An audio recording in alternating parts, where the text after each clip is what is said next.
জয় জনগণতান্ত্রিক বাংলাদেশ জিন্দাবাদ। দেশটার অভ্যন্তরীণ অবস্থা দেখে সত্যিই সকলেই অনেকটা ভালো থাকার চেষ্টা করেও হয়তো ভালো থাকতে পারছেন না। আর এই যে ভালো থাকার উন্মাদনা, এখানে অনেকটা বিঘ্নিত হচ্ছে বিভিন্ন মতাদর্শ নিয়ে, বিভিন্ন রাজনৈতিক আলোচনা নিয়ে, বিভিন্ন প্রেক্ষাপট নিয়ে।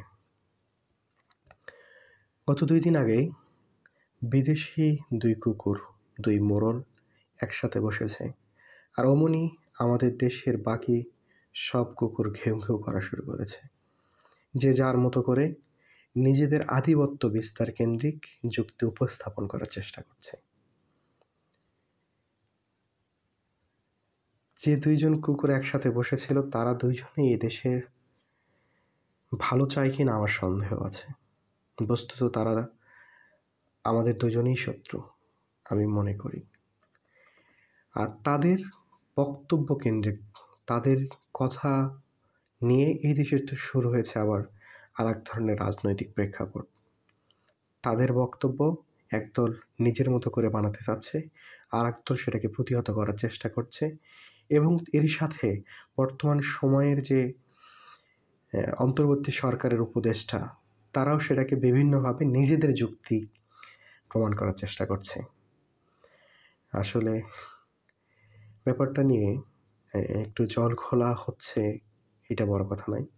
তবে মজা হচ্ছে যে এখানে আগে গ্রামে শুনতাম যে একটা শিয়াল হুক্কা হাওয়া করলে আর সকল শিয়ালই হুক্কা হওয়া শুরু করে। বর্তমান প্রেক্ষাপটটা মানে এখন সব শিয়ালের দখলে।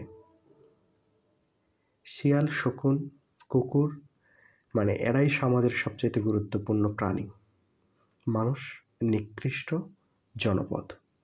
এই সমাজে মানুষের কোনো অস্তিত্ব নেই, মানুষের জীবনের নিরাপত্তা নেই, মানুষের জীবনের সঠিকভাবে বেঁচে থাকার অধিকার নেই। প্রতিদিন ডেভিল হান্ট নামে মানুষ শিকার হচ্ছে। মজার ব্যাপার, রাস্তাঘাটে কুকুর ঘুরে বেড়াচ্ছে নিরাপদে, কিন্তু মানুষ আজ সঠিক নিরাপদে ঘুরতে পারছে না। কে কোন দায়ে গ্রেফতার হচ্ছে কেউ জানে না। আর বৈদেশিক প্রতিবেশী রাষ্ট্র আমাদের এই সব দৃশ্য দেখে মজা নিচ্ছে। তারা আবার সামনাসামনি 2 কুকুর বসছে, আলোচনা করছে, তা আবার আমাদের দেশ নিয়ে। মানে শিয়াল এই বানরের রুটি ভাগের গল্প ছোটবেলায় পড়েছিলাম। 2টা বানর একটা রুটি ভাগ করতে শিয়ালকে দিছে, শিয়াল ভাগ করছে। তো এখন আমাদের দেশের ব্যাপারে ডোনাল্ড ট্রাম্প কিছু জানেন না, বা সেই সময়ে এই অভ্যুত্থানের সময় যে সরকার ছিল তারা অন্য কোনোভাবে সহযোগিতা করেছে কেউ না, এটা প্রশ্ন করলে তো কখনোই সে হ্যাঁ সূচক উত্তর দেবে না, না সূচক উত্তর। এই ব্যাপারে আবার মোদী সরকার ভালো জানে, তিনি দীর্ঘদিন হলো এই দেশ নিয়ে কাজ করছেন। মানে কেউ কাউকে দোষারোপ করছে না, অথচ নিজেরা সবই জানে, সবই বোঝে।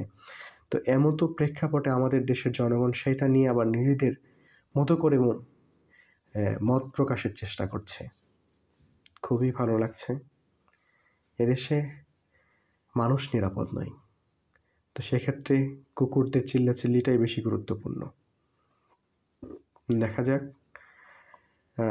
তাদের এই 2 শিয়ালের কথোপকথন, এদেশের এই 2 কুকুরের কথোপকথন এই দেশের শিয়াল কুকুররা কার দিকে নিয়ে যেতে পারে, কার দল ভারী হয়,